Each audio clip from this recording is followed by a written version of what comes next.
Hey there friends, welcome back to the channel and welcome to the anticipated 2.0 Foundations update for Warlord Britannia, which is out right now. There's been some time since we last visited Britannia, but it's good to be back, and the future of Warlord looks brighter than ever. If you have no idea what the Foundations update is all about, then make sure to stick around, and we'll get you up to speed in no time. This is only the first of the 6 major updates planned for the game, by the way, and Warlord already has a promising public roadmap, including the additions of outposts and more buildings, archers and artillery, animals, and even cavalry. If this piques your interest and you want to know more, make sure to check out the game's Discord channel. And now, back to the Foundations 2.0 update.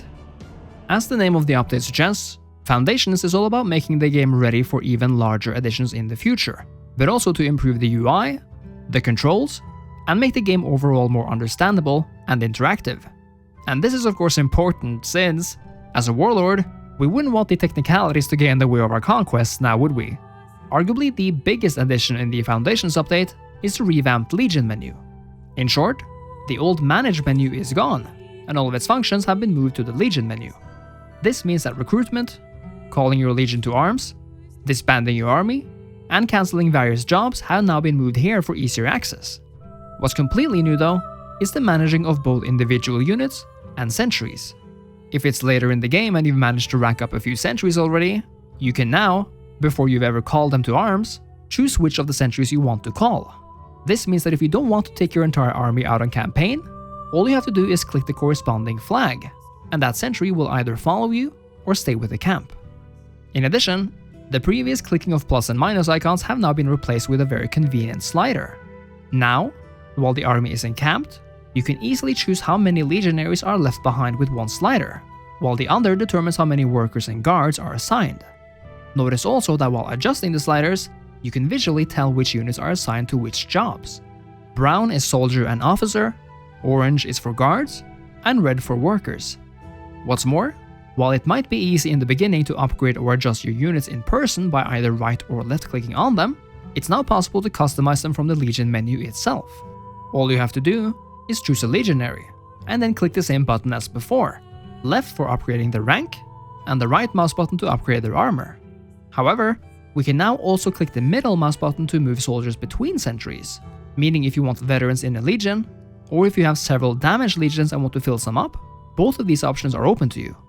This means that assigning units to fighting or tending to your camp is easier and more accessible than ever, and I have to say it also looks a lot more stylish now. Outside of the menu, unit formations have been revamped. Now, clicking T changes the formation mode, and they vary depending on your need and preference. For example, if you're marching, or if you wish to be preparing for battle.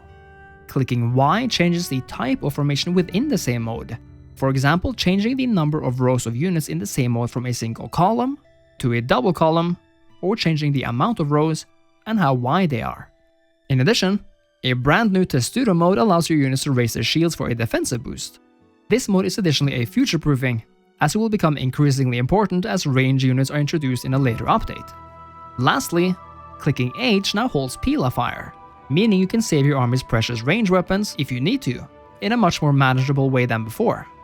In other words, the Foundations update is a massive step forward for Warlord Britannia in terms of sheer playability, with a wonderfully improved user experience and a number of other fixes and tweaks. There's been no better time to jump into Warlord Britannia than right now, and knowing how much is coming up in more updates, the game's future looks brighter than ever. Again, if you want to know more, or just want to keep up with the game's development and community, make sure to head over to the Warlord Britannia Discord channel. Thank you so much for watching. If you have played Warlord before, what do you think of this update? If you enjoyed the video, I really hope you leave a like, a comment, subscribe to the channel, and consider supporting me further, either by becoming a YouTube member or a patron. Thanks again, and I'll see you next time. Cheers.